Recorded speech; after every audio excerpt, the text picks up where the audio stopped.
Kulturni uskličnik. Hvaljeni Isus i Marija, poštovani slušatelji, lijepo vas pozdravljamo u prvom ovogodišnjem kulturnom uskličniku. Nakon božićnog specijala i premijerno radijskog predstavljanja najnovije knjige Bajke poradi stvarnosti, autorice i naše gošće, književnici i karmelićanke, sestre Božice Alojzije od Svetoga Lica, vraćamo se ustaljenom rasporedu, što znači da je odlično uhodan tim kulturnog uskličnika u sastavu doktorice znanosti Marije Znika, doktorica znanosti Agneza Sabo, Kristina Repar i Zrenka Martinić i ovoga puta za vas pripremio redovite rubrike uz koje učimo o hrvatskoj povijesti, donosimo i komentiramo aktualnosti u kulturi, učimo hrvatski standardni jezik u kutku za jezični trenutak. I naravno u rubrici Knjiga na dar ugoćujemo naše književnike, spisateljice. Danas će to biti naš cijenjeni književnik i teolog Nikola Kuzmičić, koji je za vas odabrao zanimljivu knjigu ili dvije, to ćemo saznat nešto kasnije, a knjige ćemo darovati na 01 65 39 498, dakle 01 65 39 498 ili 097 60 24 076. Moje ime je Ivka Malkuć-Bastašić, urednica sam emisije, a ovo mjesečni kulturni uskličnik otvaramo povijesnim kalendarom. S nama je poznata hrvatska povjesničarka, doktorica znanosti Agneza Sabo.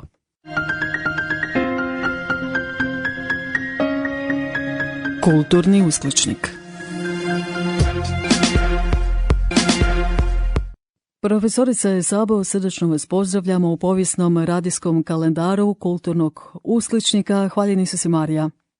Hvaljeni su si Marija, vama i svim našim dragim slušateljicama i slušateljima. I tijekom mjeseca siječnja imamo vrlo mnogo zanimljivih i važnih datuma koji se tiču hrvatske povijesti i kulture. Oni se tiču i socijalnih i društvenih problema i političkih također, posebno vezano uz našu državnost, ali i književnost i umjetnost. Koje biste od spomenutih problema izdvojili možda kao najbitnije koje smo slavili ili ćemo još slaviti i obilježavati tijekom siječnja? Povijest nas su vrela, pomno zabilježila, baš za siječanj osobito vrijedne susrete hrvatskog naroda sa Svetom stolicom. Tu su i brojni događaji iz doba srednjovjekovlja. U njihovu je žarištu i slavni hrvatski ban Tomo II. Erdedi. Kasnije u 19. stoljeću su i hrvatski preporoditelj grof Janko Drašković. Također i hrvatski preporoditelj u Bosni i Hercegovini, nadbiskup dr. Josip Štadler. Ističe mi osnivanje društva vječnog klanjanja u Zagrebu godine 1867. koje je imalo svoje sjedište kod sestara Milosrdnica u Zagrebu. Tu je i poznati hrvatski znanstvenik i pisac Ljudevit Vukotinović i mnogi drugi. Spomenuli ste, profesorice Sabo, i neke kasnije preporoditelji i književnike kao što su grof Janko Drašković, Ljudevit Vukotinović ili nadbiskup Josip Štadler i drugi. Što nam možete barem kratko reći o njima?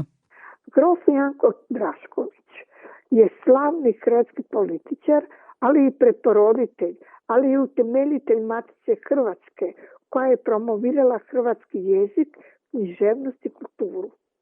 U krilu Matice osnovao je društvo domorotkinja, a njihova je glavna zadaća bila odgajanje djece u narodnom jeziku i domorodnom duhu na kršćanskim temeljima, te u tu svrhu tiskati potrebnu literaturu. Društvo je osnovano 1843. godine.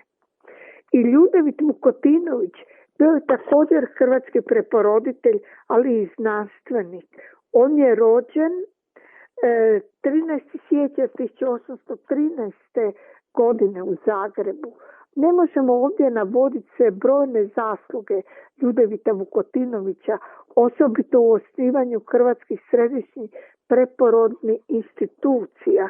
Ali recimo, Ljudevit Vukotinović zalagao se je i za demokraciju i širenje javnog tiska, ali je pri tome govorio i pisao, navodim.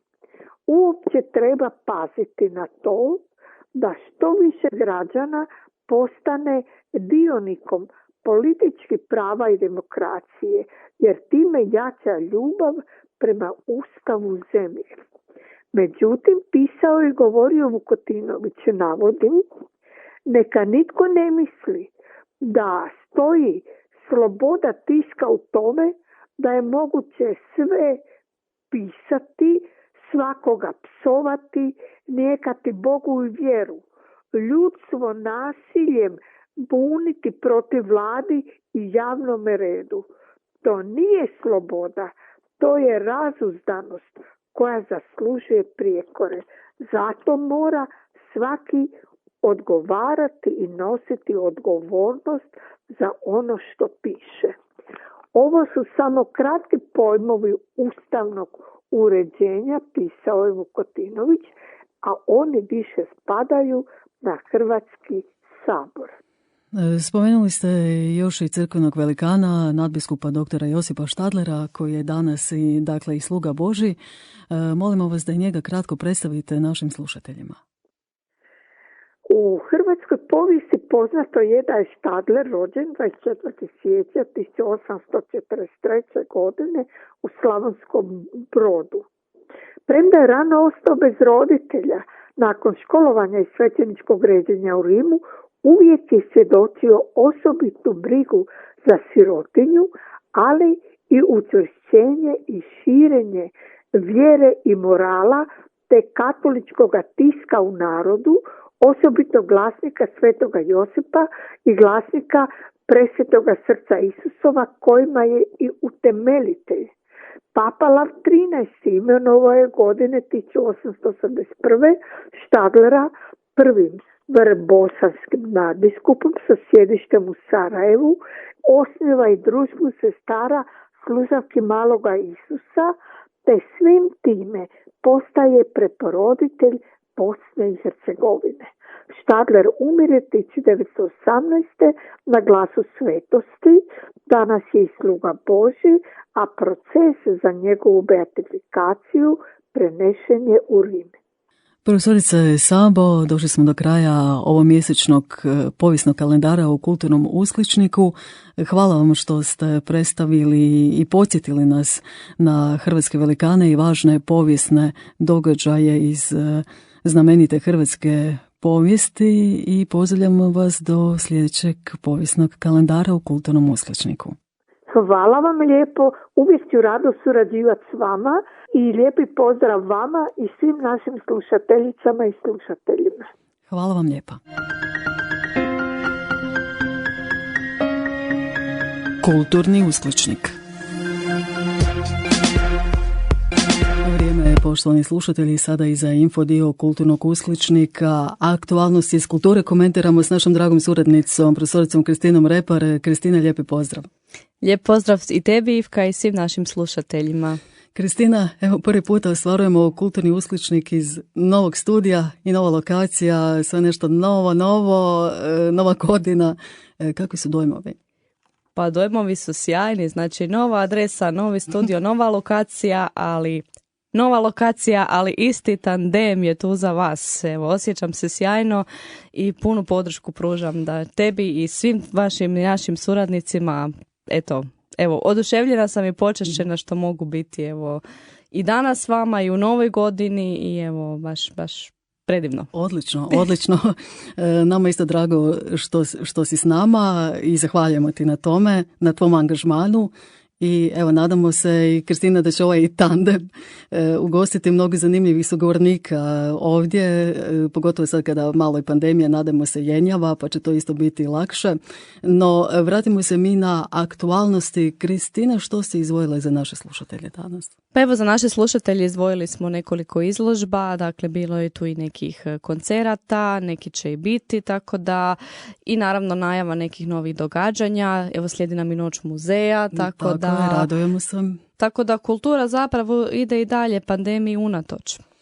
Upravo tako, kultura nestaje, što nam je posebno drago i nekako ima posebnu ulogu i društvenu i emocionalnu, baš i u ovim turbulentnim vremenima i nekako mi to isto želimo predstaviti i argumentirati na različite načine i u kulturnom usličniku. Evo, od samog početka pandemije kada smo imali specijalne emisije i odličnu interakciju s našim slušateljima. Apsolutno je izuzetno važno da zapravo život ide dalje, svim okolnostima unatoč. Vjerujem da su to i naši slušatelji prepoznali, da tijekom čitave ove godine zapravo su naše emisije i čitavi naši sadržaje bili artikulirani upravo na tome da život ide dalje i da bez obzira na sve ono što se oko nas događa i dakle svim nevoljama i nepogodama unatoč, dakle život ide dalje, mi idemo dalje. Čovjek mora biti usmjeren ka Bogu i naravno čim smo svoj pogled, svoje oči uprli u nebo zapravo, dakle nema nikakve šanse zapravo da budemo oslabljeni. Jel? I kultura je tu itekako važan faktor koji nas u svemu tome jača, koji nas zbližava, koji nas povezuje. Ono što bih voljela primijetiti, dakle unatoč svemu ljudi su ostali tu jedni za druge i ono što mi se posebno sviđa, dakle, digitalizacija i taj virtualni svijet virtualni svijet se sada zapravo pokazao idealnim sredstvom, dakle, za nastavak tog kulturnog života. Dakle, vidjet ćemo i u našim, dakle, najavama i onome što smo zapravo izdvojili. Internet je sada zapravo pokazao onaj svoj pravi sjaj i pokazao se kao idealno sredstvo zapravo povezivanja i zbližavanja ljudi. Tako da mi je, Ivka, izuzetno drago što imamo što ponuditi našim slušateljima. Da, to je zaista odlično i opet u šumi toga, ako mogu tako reći, jer zaista je dosta sadržaja. Mi evo ovih proteklih mjeseci, tako ćemo nastaviti, zaista odabiremo nešto što bi moglo biti možda zanimljivo slušateljima. Apsolutno, dakle, vjerujemo da će u svemu ovome što ćemo mi izdvojiti, dakle, i slušatelji pronaći nešto za sebe.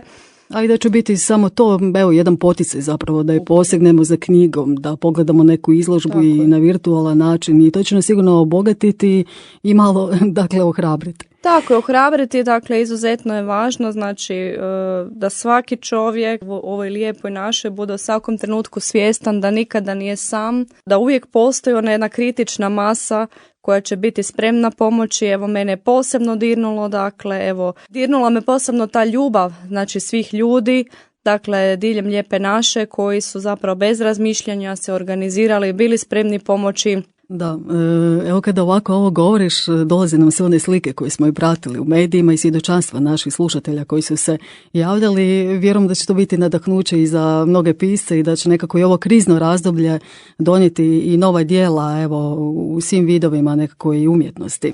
Pa evo, znači, za početak za naše slušatelje izdvajamo jedinstvenu obljetničku izložbu pod nazivom Protreseni muzej za umjetnost i obrt, od potresa do potresa od 1880.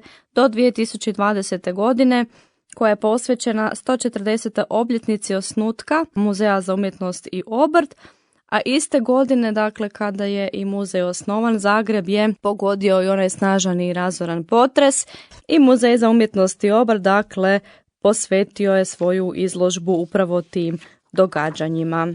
Uskličnik na kulturni mjesečnik.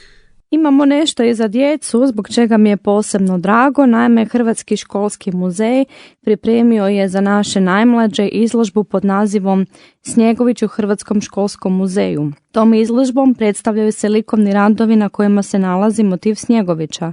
Tu snježnu kreaciju obično izrađuju dječje ruke prilikom prvoga snijega. Snjegović je umjetničko djelo.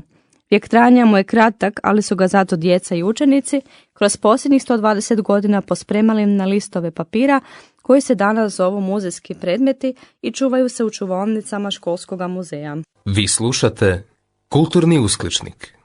Evo, dragi slušatelji, možete pogledati ovu virtualnu izložbu Snjegoviću u Hrvatskom školskom muzeju. A sada, poštovani slušatelji, u nastavku infodijela Kulturnog uskličnika želimo istaknuti jednu novu knjigu. Posebno zanimljivo za ljubitelje ruske kulture, književnosti. A da još ne bih to, Kristina, stavila i u jedan još kontekst, a to je 200. godišnjica rođenja Fjodora Mihajlovića Dostojevskog. Tako je, znači 200. obljetnica Dostojevskog, dakle zločin i kazna, obavezna lektira. Tako je, o tome ćemo i govoriti u našim emisijama. Apsolutno, znači budite s nama i u našim budućim emisijama, a za sad najavimo koja je to knjiga.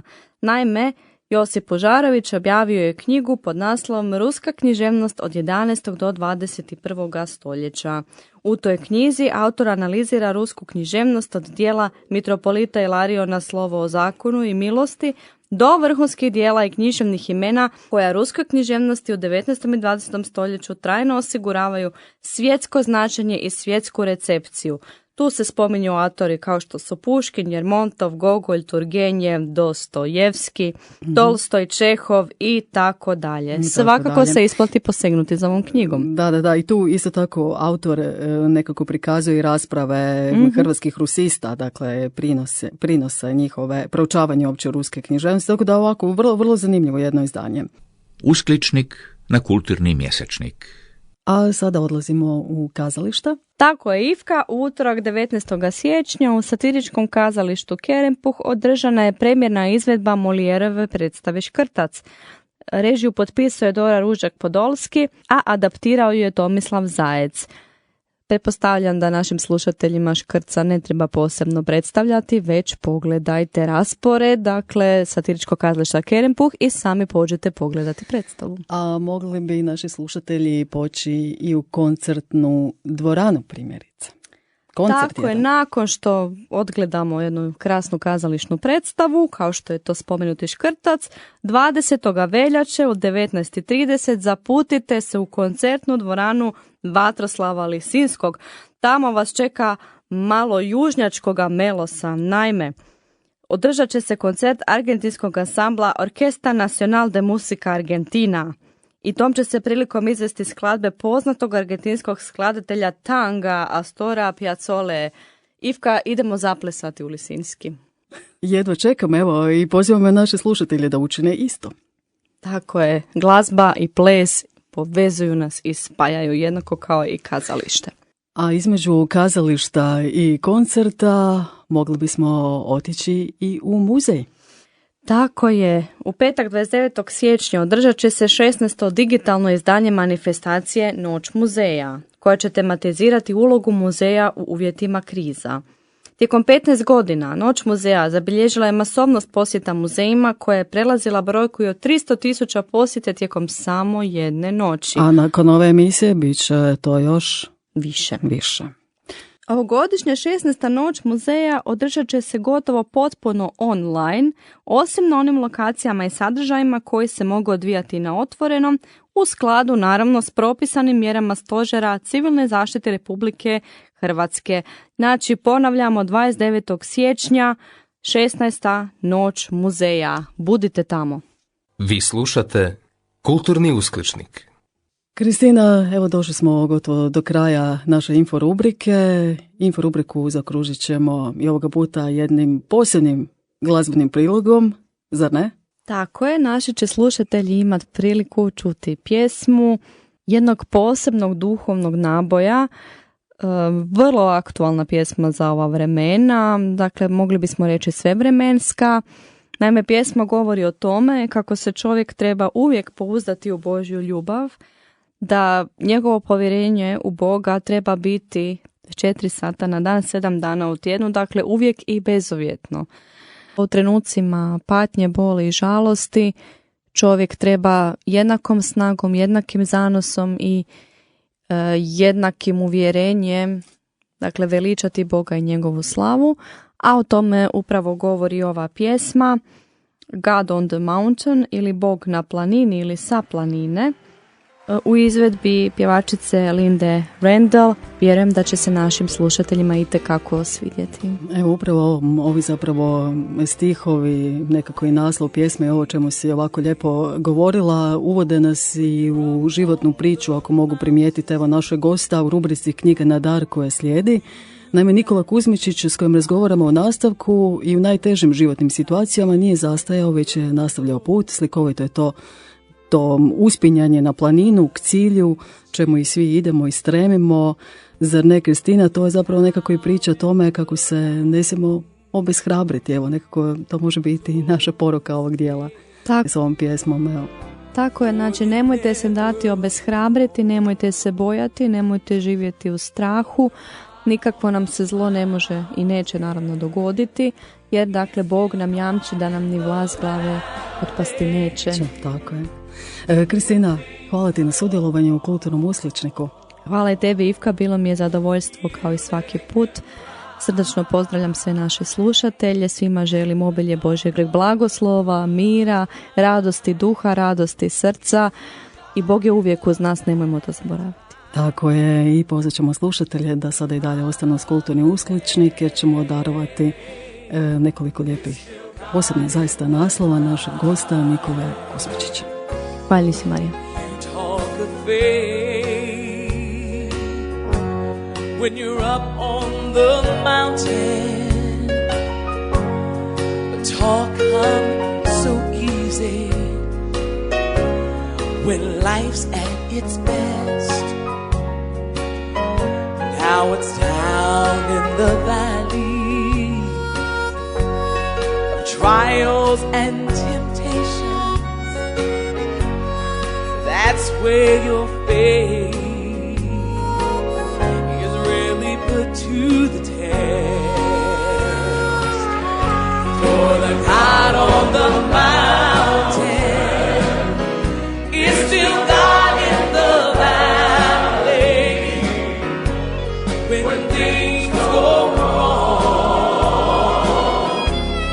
He'll make them right. And the God of the good times is still God in the bad times. The God of the day is still God in the night. The God of the day is still God in the night.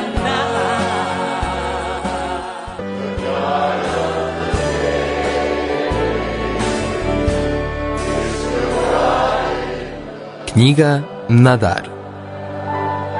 U rubrici Knjiga na dar danas ugošćujemo suvremenog hrvatskog književnika, vjeroučitelja Nikolu Kuzmičića, s kojim će razgovarati naša Zrinka Martinić. Zrinka, lijep pozdrav.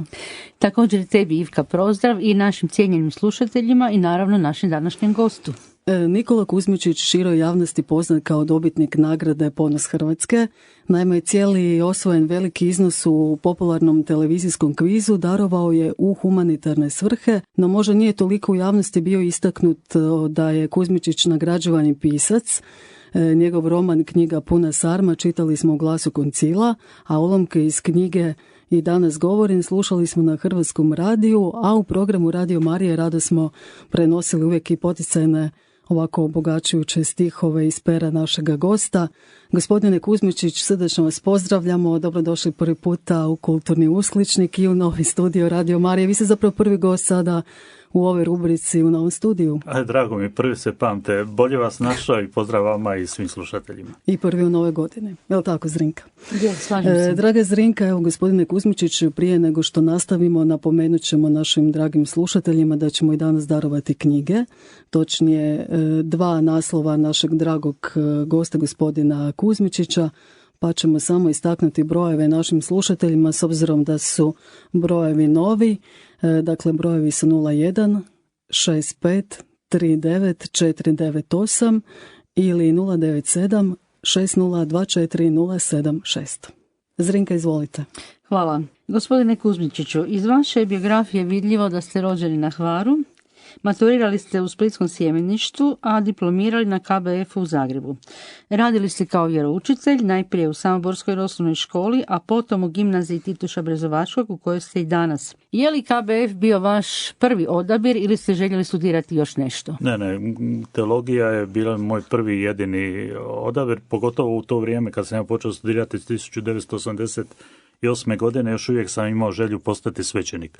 U međuvremenu su se stvari malo drugačije posložile, tako da me ta želja prošla, ali ja duboko vjerujem da Bog koji sve vodi, pa i u mom životu krasno, da me vodio prema onome što sam danas, prema mojoj vjeroučiteljskoj službi. Teologija ne samo da me zanimala te davne 1988. godine, nego me još uvijek zanima, jedna od rijetkih stvari koja me nikada ne prestaje oduševljavati. Iz vaše biografije vidljivo je da ste vrlo plodni pisac, znači preko 3000 tekstova. Uz to surađivali ste i surađujete u brojnim katoličkim listovima i časopisima poput Marije, Veritasa, Kane, Movisa, Službe riječi, Glasnika Svetog Josipa te Lađe, znači časopise za vjeroučitelje. Suautor ste i vjeronaučnog udžbenika za 3. razred srednje škole, a surađujete i s drugim medijima, radijom i televizijom. I ono što nas ovdje zanima i što je temom, objavili ste 9 knjiga, 3 knjige stihova, od kojih ističem Uz Isusa na Kalvariju, zatim 4 knjige meditativnih susreta, od kojih je posljednja I danas govorim, knjigu kratkih priča došavši sa svojeg rodnog otoka Hvara studirati u Zagreb i roman Knjiga puna sarma, koji je drugonagrađen na natječaju Glasa koncila za neobjavljeni roman. Na tome vam čestitamo.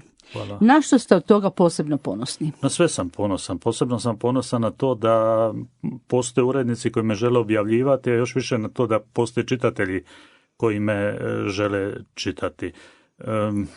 Ja se volim našaliti da je kvaliteta možda upitna, ali kvantiteta nije. Bilo bi čudo da toliko mnoštvo stvari nisam i što god dobro napisao. Ono što me posebno veseli je kad naiđem negdje da netko spominje, citira ono što sam ja napisao i to je doista lijepo i utješno i poticaj za dalje. Eto, moram priznati da sam se slatko nasmijala, znači svi koji smo čitali vašu knjigu, vaš britski roman Knjiga puna sarma i zaključili kako ste majstor pisane riječi. Možemo reći da se pisanjem oduvijek bavite, zar ne? Ja bih volio reći da se nikad ne bavim pisanjem. Ja volim isticati da ja nisam ni pisac ni pjesnik, bez obzira što pišem i tekstove i prozu i poeziju, ali počeo sam, recimo to tako, sasvim slučajno. Ja sam neko vrijeme radio na radiju i znao sam koliko je teško dobiti goste, pogotovo u radijske emisije. I onda gdje god me pozovu ja rado dođem, u bilo koje medije. Tako da svaka moja suradnja je zapravo bila nekakav poziv ili preporuka neke treće osobe. Ja se do sada nisam imao potrebu, niti sam se gurao. A zvali su me zato jer su valjda osjetili da imam nešto reći. Ja sam, ne znam točno koliko pjesama napisao, ali znam da sam samo 2 napisao po nadahnuću, da su doista sišlo u mene. Sve tekstove pišem tako da postoji datum do koje moram predati suradnju i onda to napišem. Vjerojatno zbog tolike silne količine suradnje koja postoji, recimo prošle godine mi je objavljena 101 stvar. To je znači svaki 3. dan je nešto moje publicirano.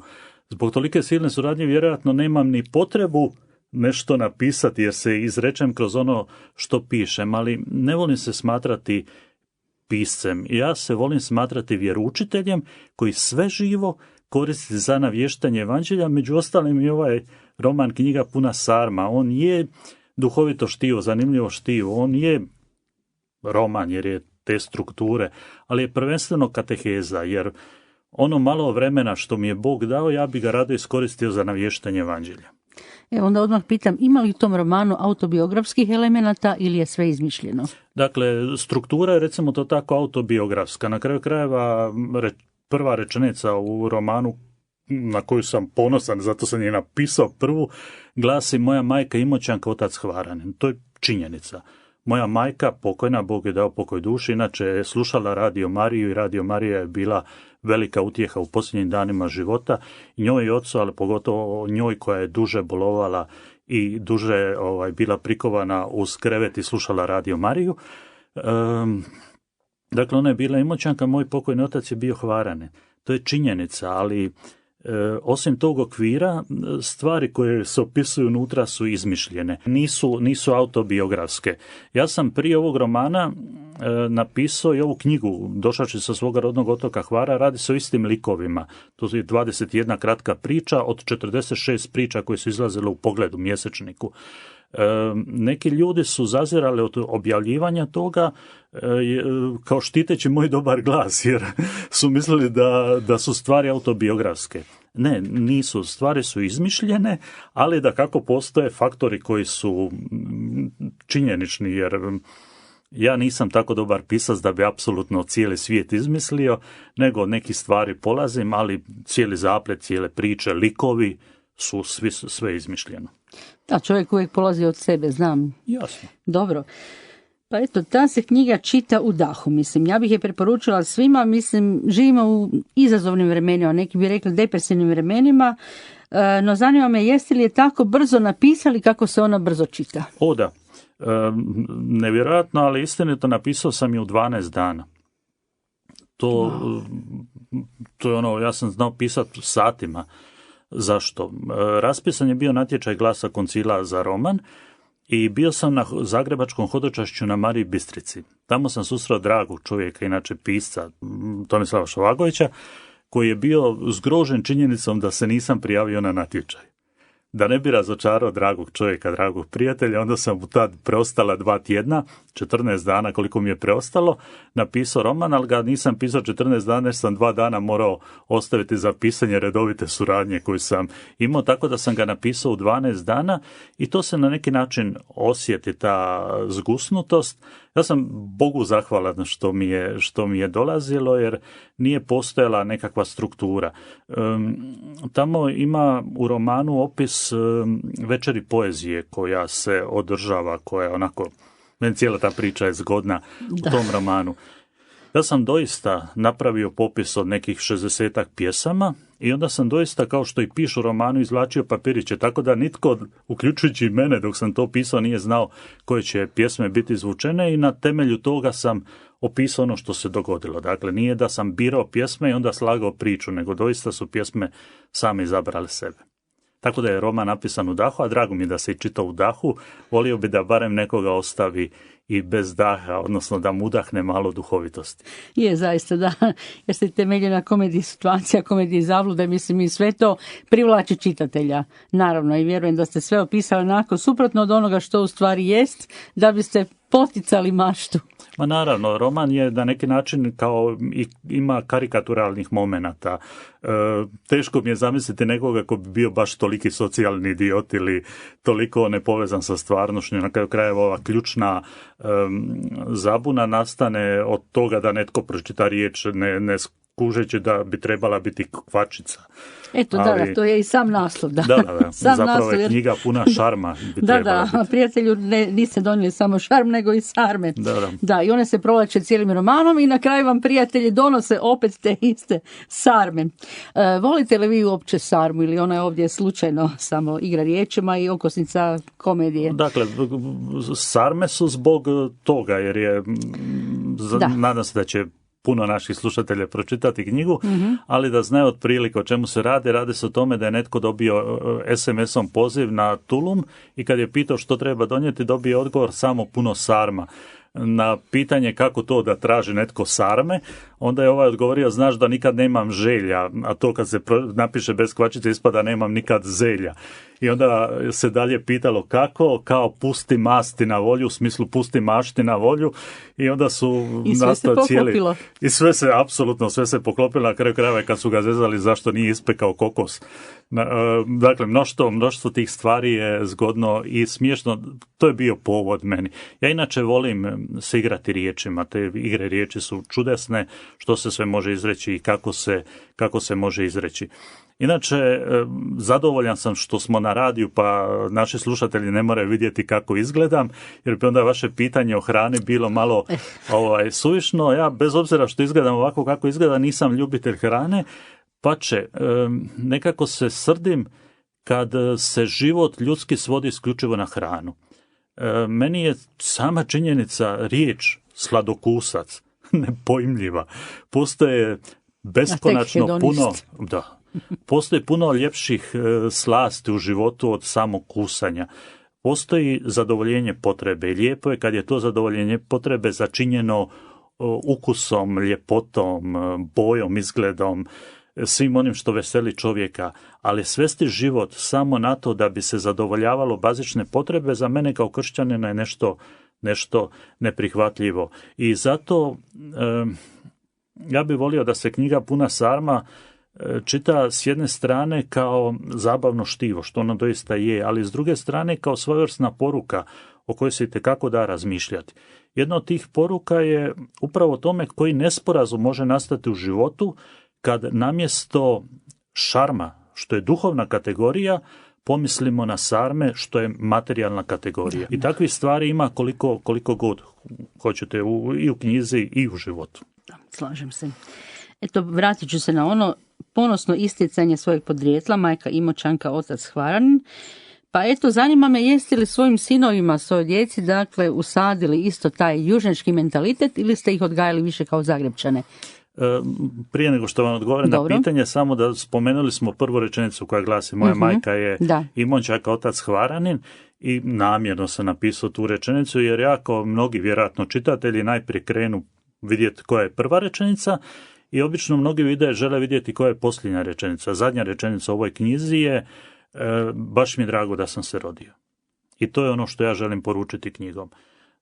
Život je lijep. Unatoč svemu, unatoč svim problemima, poteškoćama, svim nesporazumima, život je lijep, a taj život nije nastao u nekakvom vakumu, nije nastao ni od kuda, nego je nastao zahvaljujući mom ocu, koji je Hvaranin, i svoj zalihosti, svom kontekstu koji Hvar sobom nosi, i moje majci koja je Imoćanka, i cijelo vrijeme mi pada na pamet engleska riječ background u koji moja majka ima uza se.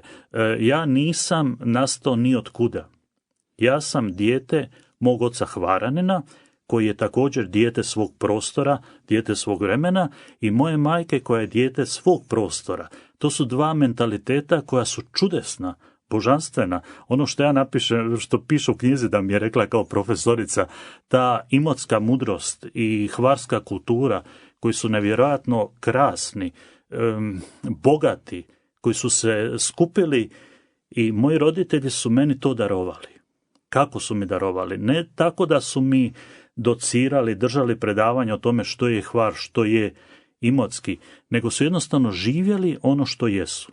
To ja spominjem u knjizi kroz čudesnu stvar gdje zapravo na neki način dajem svojevrsni moj manifest pisanja, gdje spominjem ono što su moja majka, moj otac i moja sestra radili. Pa tamo spominjem da mi je otac prepričavao priče iz prošlosti sela i otoka. Majka je pjevala imotsku gangu, a sestra je, kad bi dolazila vikendom iz srednje škole, prepričavala dogodovštine iz škole. I onda sam shvatio da bilo koje pisanje zapravo treba biti mudro, poticajno, duboko, poput priča moga oca, zanimljivo, zatim sažeto i riječito poput gange, imotske gange, koju ja hvalospjev pevam i u ovoj knjizi, oduševljen tom poezijom, tom mudrošću životnom, i duhovito poput priča moje sestre. I to je ono u čemu sam ja rastao.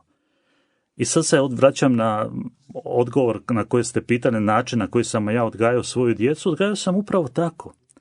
Ja sam imao tu nesreću, odnosno moji sinovi su imali tu nesreću da su, nažalost, relativno rano ostali bez svoje majke, budući da je moja supruga, njihova majka, umrla kad je jedan imao 7, a drugi 3 godine, tako da je uglavnom većinu tog svjesnog odgoja sam morao sam, odnosno zahvalio sam i s rodbinom, prijateljima, ali ja ih odgajati kao jedini roditelj, ali nisam ih odgajao tako da sam ih posio i držao im predavanja, nego jednostavno sam živio ono što je mene obogatilo.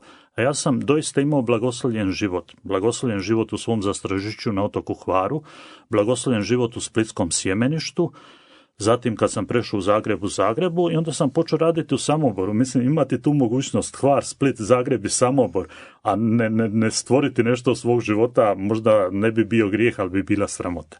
I zato je doista to blagoslov. Jedina prigoda kad bi možda svojim sinovima nešto tumačio, to je bilo kad bi im tumačio hrvatsku povijest, koja je, nažalost, bez obzira što živimo u takozvanoj slobodi, takozvanoj demokraciji, još uvijek izokrenuta, još uvijek se lažno prikazuje u medijima, još uvijek se nepotpuno prikazuje.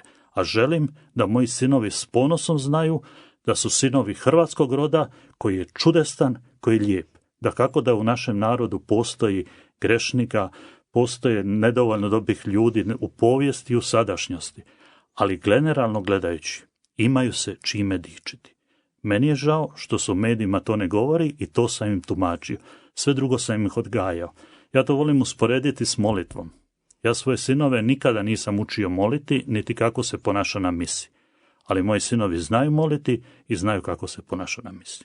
Svih tih utjecaja stvorili ste jednu prekrasnu duhovnost koju živite i koju onda dajete čitateljima. To je život zapravo. Živim svoj život. Da, dobro. Znači, govorite 2 jezika, i čakavski i štokavski, i vaša djeca, pretpostavljam. Je li imaju u rječniku išta kajkavskog ili nemaju? Pa naravno, oni su rođeni u Zagrebu, tako da su morali. Imaju. Naravno da imaju. Na kraju krajeva u knjizi puno i sarma, ima kajkavštine. Meni je jedan dragi lik, ova starica koja umire. Usput bude rečeno i ta smrt koja se pojavljuje u knjizi. Mi, nažalost, živimo u civilizaciji koja izbjegava smrt, koja ne želi govoriti o smrti. Da, to nije dobro. Jedna od tema koja je na početku, samom početku, je starica koja umire i koja je zapravo htio sam reći taj lik koji je roman je pisan u prvom licu, taj lik Hvaranin koji je posljednji čovjek s kojim je ta starica razgovarala prije nego što je umrla, i umrla je zapravo zadovoljna jer je imala razgovarati. Da. Tako da to su onako teme koje su prešućene teme, zato je knjiga puna sarma na neki način subverzivan roman u Hrvatskoj uobičajenom mainstream kulturi. Dotičete sve razine života, da. Naime, kad se iščitava roman ispod te zabavne razine, onda svatko tko zna uopće kršćansku teologiju, barem na vjeronaučnoj razini, prepoznaće apsolutno sva, ne samo duhovna djela milosrđa, nego i tjelesna djela milosrđa, uključujući i ono mrtve pokopati. Dakle, sve tu, jer to je ono što sam ja htio poručiti. Ja nisam napisao roman zato što nisam imao pametnijih posla raditi. Ne, ja sam vjeroučitelj i želim navještati evanđelje. Da, i to na praktičan i simpatičan način. Da, jasno. Da. Analizirajući roman, znači uočili nekoliko razina, socijalnu, jezičnu, humorističnu, koje se međusobno preklapaju, nadopunjuju, i ljubavne zamrzlame, također vrlo autentične i maštovite. Vidite li vi tako vaš rad? Dakako, sad ste odgovorili kako ga vidite i što ste njime htjeli poručiti, no velim, jeste li imali na pameti to prije nego ste počeli pisati ili je to dolazilo samo od sebe? Ja obično, već sam prije govorio o prvoj i posljednjoj rečenici.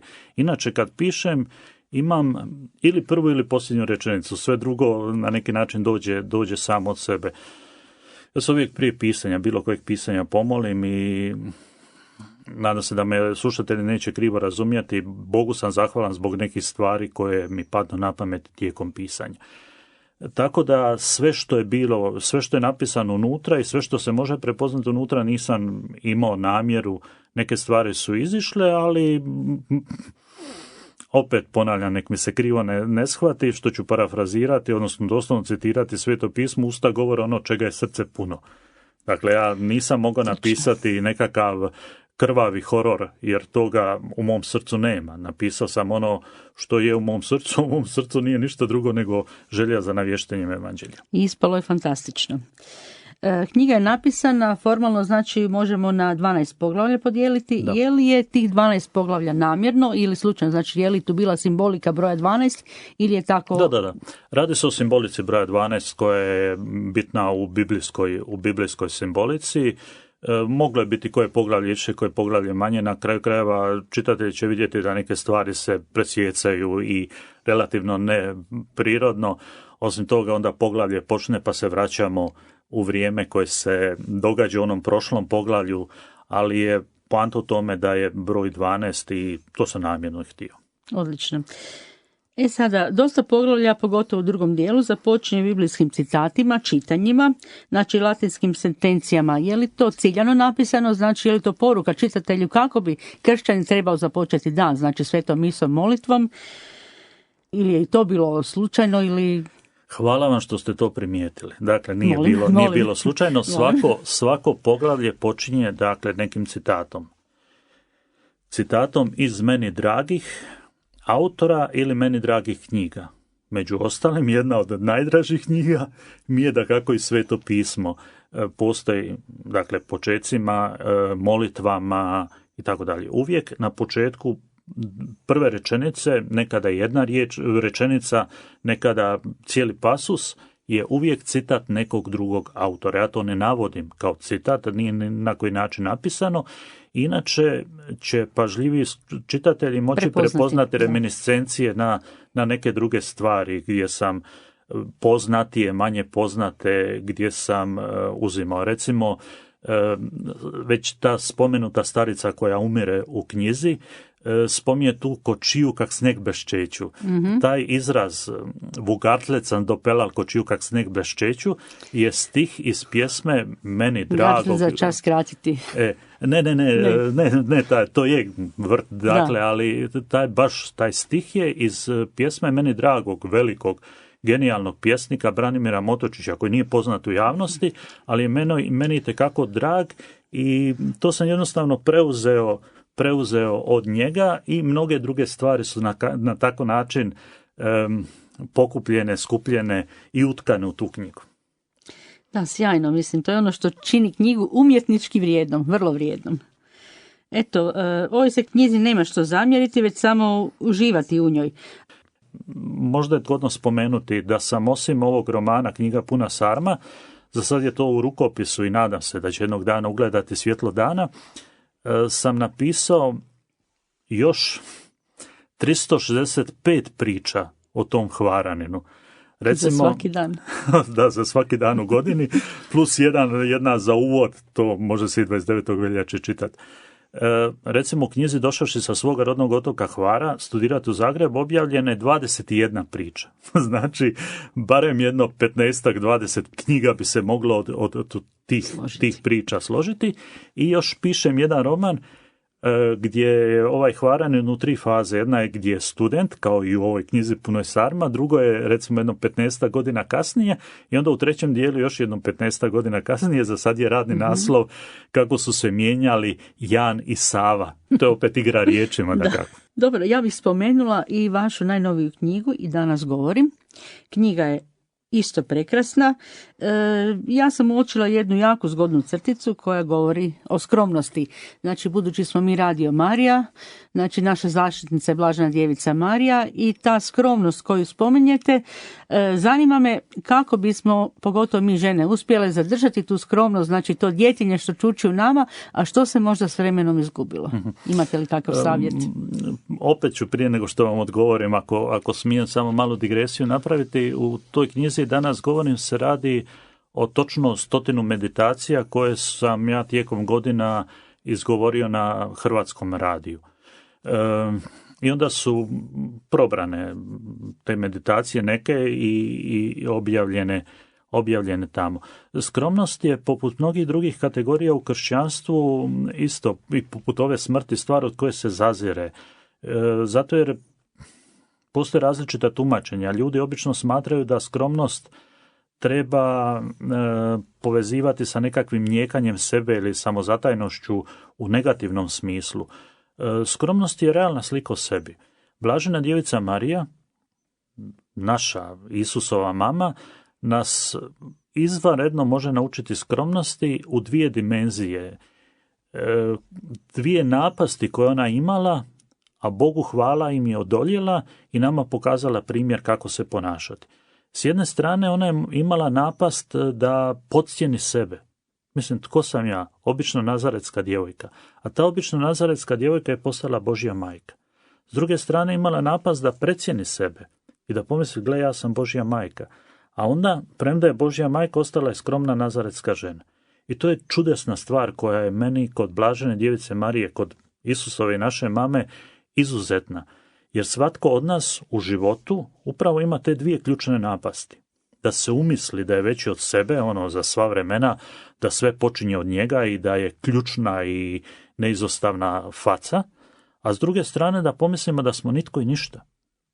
A činjenica je da mi nismo mali, bezvezni, nevažni ljudi, nego voljena Božja stvorenja, i činjenica je da imamo svoje ograničenja, svoje padove, svoje grešnosti, svoje nesavršenosti, živjeti svjesni svoje veličine, kao odgovor na napast malenosti i svoje malenosti kao odgovor na napast umišljenosti je nešto što itekako možemo naučiti od Blažene Djevice Marije. Hvala lijepa. Bilo je divno razgovarati s vama i pravi užitak, zar ne, Ivka? Da, Hvala zaista. vama, meni je zadovoljstvo, pogotovo slušatelji nemaju tu prigodu, ali hvala vam što ste me tako lijepo pitali, tako lijepo slušali. Eto, zaista i hvala vama, zaista je bilo divno slušati ovaj razgovor i obogaćujuće. Evo, vjerujem da će slušatelji sada posegnuti, ako još nisu, za ovim knjigama i uspjeli ste nas i nasmijati. Opet smo progovorili o onim ozbiljnim stvarima kroz humor, to je ono bitno zapravo, to je taj pravi humor, no naravno uvijek ono pitanje negdje pri kraju, imali nekih planova, projekata, znam da je teško sad planirati s obzirom na ova izazovna vremena. Dakle, ono što sam malo prije spomenuo za ovih 365 priča, moglo bi se objaviti knjiga i knjiga. Bogu hvala, dragi ljudi iz udruge Eko Spiritus koji su me objavili ovu knjigu i danas govorim, su pristali na moju ideju da se objavi 7 knjiga kao svojevrstan komplet. Zašto 7? Zato jer je 7 za nas kršćane sveti Opet broj, simbolika. ali ne samo to. Ono što ja želim, dakle, naši slušatelji će vjerojatno, barem oni koji budu čitali, imati prigodu vidjeti da je knjiga, i danas govorim, crvenih korica. Svaka od tih 7 knjiga će biti u jednoj boji iz duginog spektra. Tako kad se svih 7 knjiga objavi i skupi jedno pokraj drugoga, bit će to prekrasna dugina, prekrasne boje duginog spektra. A našim slušateljima nadam se da ne treba tumačiti da je duga znak saveza Boga i čovjeka, znak povezanosti Boga i čovjeka. A meni, kao vjeroučitelju koji odgaja mlade, je itekako stalo do toga da shvate pravo značenje duge, jer nažalost živimo u svijetu gdje se naši kršćanski simboli dekristijaniziraju i ono što je oduvijek kršćansko želi se pripisati nekome drugome. I zato je planirano ovih 7 knjiga u kojem će zapravo biti objavljene sve stvari koje sam do sada objavljivao. Jer mene objavljuje od 85. Dakle, 36 godina već to traje i nadam se u ovih 7 godina koji slijedi da će biti objavljeno tih 7 knjiga, a onda kao 8. knjigu, to je u planu, dakle 2027. kad se bude, htio sam reći slavilo, neće niko slaviti, nego kad bude 40 godina od objavljivanja moje prve knjige, tada bih, ako Bog da zdravlje, objavio 8. knjigu, jednu posebnu koju spremam, meni veoma, veoma drago i nadam se da će to tako biti. Evo, mi se isto, jel tako, Zrinke, radimo i naši slušatelji, čini mi se već sada će biti puno razloga da gostujete još u našem I ne samo studiju. to, čak u ovoj situaciji ne moram reći ako me Bog poživi, jer mogu, što se mene tiče, ne samo to, ne moram reći, jer mogu krepucnuti sada, knjige su već spremne. Jer se i onako radi o stvarima koje su napisane. Da, ali evo nećemo se nikako složiti s to, pustit ćemo Bogu da planove po njegove volji. Vi ste ovako skromni pa niste to istaknuli, ali evo nekako prema mojim informacijama vi se bavite i amaterskom glumom, imate glumačku skupinu, pa nekako i tu vjerujem da ima nekih planova. Da. Malo natuknemo dok nećemo o toj temi posebno progovoriti. Zapravo sam u 2 amaterska kazališta, ali ono što je meni posebno drago da je 2019. krajem 2019. osnovano amatersko kršćansko kazalište, kazalište Kredo. Udruga Kredo koja ima sjedište u Župi u Gajnicama je to pokrenula i ja sam im se pridružio. Trebali smo imati premijeru na proljeće predstave za koju je tekst napisala Ivan Oršić i režirala izuzetna predstava. Dragi ljudi glume, krasno glume. Nažalost, zbog pandemije je to otkazano, ali smo objavili 2 online predstave na YouTube kanalu Kazališta Kredo. Odlično. I veselim se da se situacija, ono što obično kažu, normalizira, da počnemo raditi s tim predstavama. Evo, zaista se radimo i hvala i na ovim informacijama, ali o tome ćemo još govoriti kad dođe vrijeme. Evo, na samom kraju, ono čime smo nekako i počeli, ono po čemu ste možda široj javnosti poznati, vi ste jedan zaista veliki iznos koji ste osvojili na jednom popularnom kvizu, zapravo sve nekako dali u dobrotvorne svrhe, pa a vjerujem da to nekima ovako malo i začudno se činilo i čudno, jer vi ste ipak samohrani otac i vi ste vjeroučitelj, znamo kako se živi danas, odgajate dvojicu sinova, pa kako je uopće došlo do toga, kako ste nekako došli na tu ideju, jer voljela bi nekako u tom kontekstu da onda i čujemo tu vašu poruku, jer uvijek naglašavate i u vašim djelima da je važno radost i to ispunjenje pronalaziti u malim stvarima. Upravo zbog ovoga što ste rekli u pitanju, to ja obično svojim učenicima govorim, uvijek je odgovor u pitanju, tako i odgovor na vaše pitanje u vašem pitanju. Htio sam odgojiti svoju djecu, odgajati svoju djecu. Mene šokirala spoznaja da ljudi dolaze na te kvizove zato da bi zaradili novce, što je potpuno legitimno. Mislim, samo govorim da je mene to šokiralo. Ja sam mislim da dolaze zabaviti se, pokazati svoje neznanje, osramotiti se ovo ono, ali zapravo dolaze zaraditi novce. Ja ne želim odgajati svoju djecu da budu ovisni o novcima. Novci su svima potrebni. Na kraju krajeva ja radim zato da bi dobio plaću. I od ovih knjiga dobijem nekakav postotak, tako da novci, ja ne zazirem od toga da zaradim, ja bih volio biti bezobrazno bogat. Ali sama ta činjenica učinila mi se kao zgodna prigoda, kad me već puštaju javnost, da javnosti kažem da se može s novcima i drugačije raspolagati. I to je bila moja osnovna nakana. Ali spomenuo bi još jednu stvar, ako je to moguće, nešto što sam iskoristio mogućnost koja se rijetko pruža nama kršćanima, da javno u javnosti i to u direktnom prijenosu govorimo kršćanske vrijednosti, nas obično izrežu ili postave u nekakav drugačiji kontekst i nas jednostavno ne puštaju medije, ove takozvane svjetovne medije. Kad su mi davali nagradu Ponos Hrvatske, onda sam u tom trenutku u direktnom prijenosu na Hrvatskoj televiziji, kad su me pitali kome sam među ostalim dao novce, onda sam spomenuo da sam dao novce udruzi Betlehem, koja brine o trudnicama i djeci koja su bila osuđena na smrt. I onda sam rekao da su, nažalost, u Hrvatskoj i dan danas nerođena djeca najugroženija skupina, jedina koja se može legitimno ubiti. Mislim, nadam se da mi nećete zamjeriti, majka Terezija dodijeli Nobelove nagrade i ja o tome govorimo. Ali to je ono što se nažalost ne govori u javnosti. To je činjenica. Mi u Hrvatskoj imamo ljude koji se svakodnevno smiju ubiti i nažalost ubijaju se. Šutjeti o tome, odakle nam pravo? Dakle, ja sam htio poručiti nešto da se može i drugačije ponašati i odnositi s novcima. Evo, mi imamo osim na svim nagradama i dijelima, želimo i čestitati evo na svoju žrtvu koju ulažete nekako i u odgoju sinova i čestitamo i vašem sinu koji je primio i, ako se ne varam, nagradu Luka Ritz, što nije nevažno isto tako spomenuti. S time da ja to ne doživljavam kao žrtvu, nego doživljavam kao svoj život.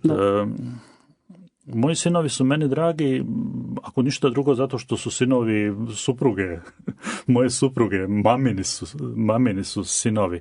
Ali osim te biološke činjenice, moji sinovi koji sada imaju 24 i 20 godina su doista kvalitetni mladi ljudi.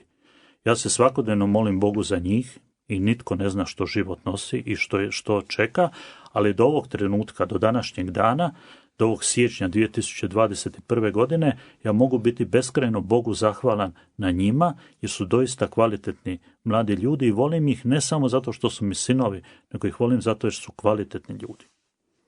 Jako lijepo, evo misli za kraj, no sada bismo spomenuli brojeve telefona da ne zaboravimo, vjerujem da su naši slušatelji kao uvijek nestrpljivi. Vi ste donijeli 2 vrijedne knjige koje smo i spominjali u ovom intervjuu, koji ćete darovati slušateljima Radio Marije. Evo možemo ponoviti koji su to naslovi. Dakle, s radošću. Jedna je roman Knjiga puna sarma u izdanju Glasa Koncila i druga je zbirka od 100 meditativnih tekstova i danas govorim u izdanju Ekospiritusa. Evo, dragi slušatelji, možete sada nazvati našu režiju na broj 65 39 498 ili 097 6024 076. Zrinka, evo, gospodine Kuzmičić, vjerujem da se slažete da zaokružimo ovaj razgovor i rubriku Knjige na dar s nekoliko vaših lijepih stihova. Što ste odabrali za naše slušatelje? Rado, budući da se nalazimo u situaciju u kojoj se nalazimo, pandemije, potresa i svega, onda palo mi je na pamet izreći par stihova koje sam snimio svojim učenicima na početku školske godine 2020-2021. Na ovom YouTube kanalu Kazališta Kredo se može naći ta snimka i taj cjelokupni tekst. Ja sam izdvojio skoro sve osim uvodnog dijela. I onda među ostalim govorim svojim učenicima, nadam se da ću kvalitetno uspjeti pročitati. Valja imati uvijek na pameti tko mi jesmo i što činiti treba, da ne bismo ostali maleni idući spod zvijezdanoga neba. I to je, oprostite što prekidam, opet asocijacija na Antuna Branka Šimića i čovječe, pazi da ne ideš malen ispod zvijezda, ali je to parafraza na moj način. Život nije prestao ni stao zbog nedaće koja na nas dođe, da bi opet on se nastavio kad ova nevolja ova jednom prođe. Mi živimo jedincati život, sad i ovdje mi živimo njega i valja nam živjeti intenzivno, bit u svemu i bit iznad svega.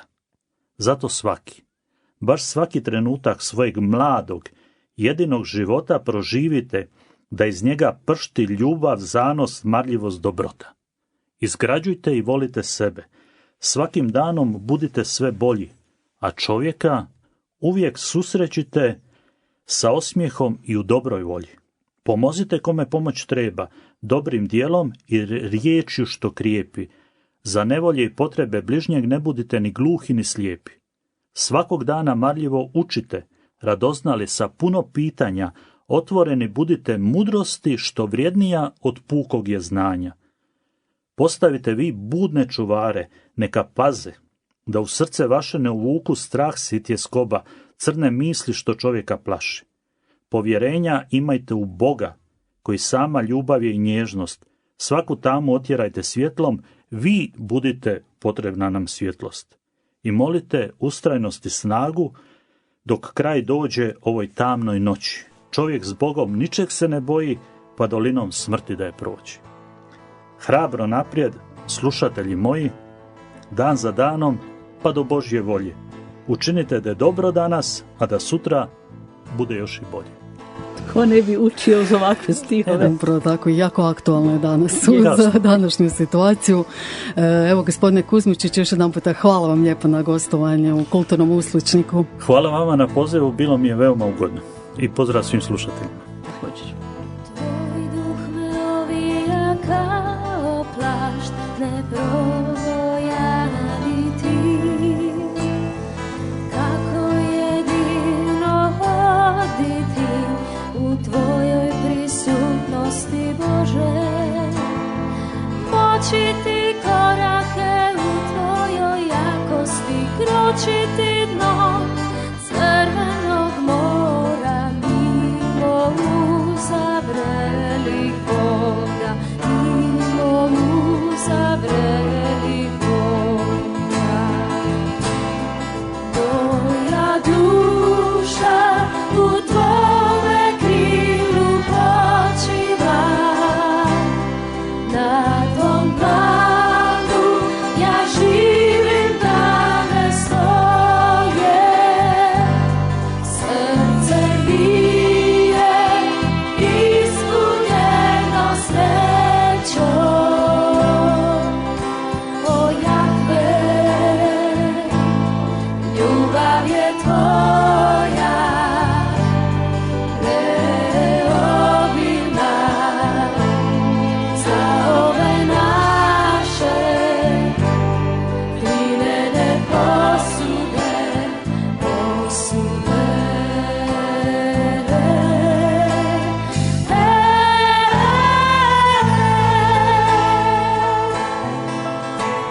Staze su moje od svjetla tvog, njegovim posute plamo. Od daha tvog sve disa i duša treperi u meni. Žrtvu ću prinijeti tebi, o Bože moj, pretile dare svoje ću dati. Sion će biti življenje tvoj, Sion će biti življenje tvoj. Poštovani slušatelji Kulturnog uskličnika, na kraju još jedan puta podsjećamo da knjige Nikole Kuzmičića možete osvojiti pozivom u režiju na brojeve 0165 39498 ili 097 6024 076. Poštovani slušatelji, hvala vam na pozornosti, pratili ste emisiju Kulturni uskličnik. Pozdravljaju vas tehnički realizator Luka Domitrović i urednica Ivka Malkoć-Bastašić. Odjavljujemo se uz rubriku Kutak za jezični trenutak u kojoj će nas jezično savjetovati hrvatska jezikoslovka, doktorica znanosti Marija Znika. Hvaljeni su si, Marija.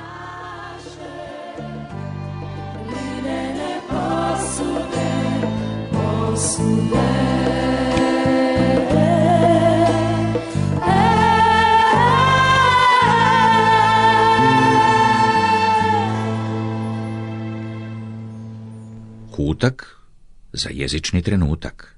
Jezični savjet donosi doktorica znanosti Marija Znika. Poštovani slušatelji Radio Marije, pozdravljam vas u emisiji Kulturni uskličnik u kojoj je i kutak za jezični trenutak. Donosimo vam nove jezične savjete.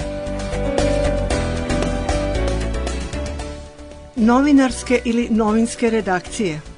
Čitamo naslov. Ekološke teme teško pronalaze put do novinarskih redakcija.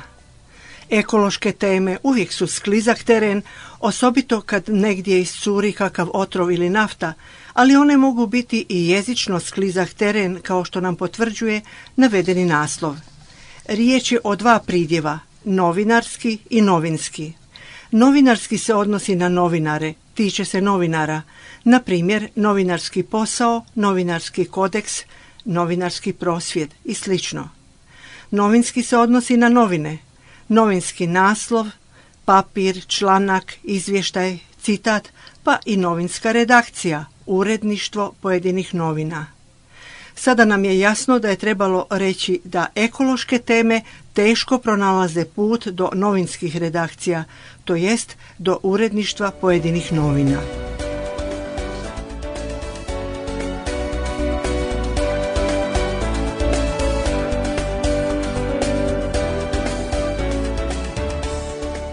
Poštovani slušatelji, do slušanja u novom kutku za jezični trenutak i u novom kulturnom uskličniku. Sad se odmorite od jezičnih savjeta uz program Radio Marije.